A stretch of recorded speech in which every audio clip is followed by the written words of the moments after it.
আসসালামু আলাইকুম। আপনি কি ডেঙ্গু রোগে আক্রান্ত? আপনার প্লেটলেট কাউন্ট কি ১.৫ লাখের নিচে চলে গিয়েছে? আপনার কি এখনই হাসপাতালে ভর্তি হতে হবে? চলুন জেনে নিই।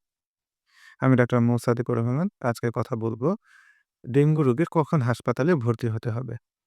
ডেঙ্গু রোগীর ক্ষেত্রে প্লেটলেট খুবই গুরুত্বপূর্ণ, কিন্তু প্লেটলেট কমে যাওয়ায় হাসপাতালে ভর্তির একমাত্র কারণ নয়।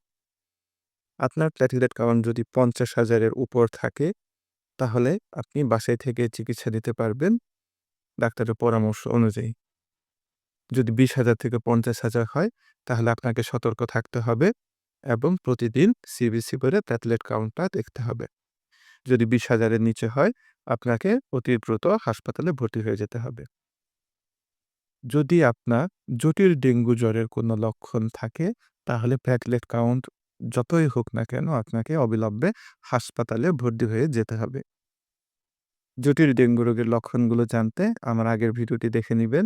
সাথে থাকার জন্য ধন্যবাদ। ভিডিওটি ভালো লাগলে শেয়ার করবেন। নিয়মিত স্বাস্থ্য বিষয়ক টিপস পেতে চ্যানেলটি সাবস্ক্রাইব করবেন।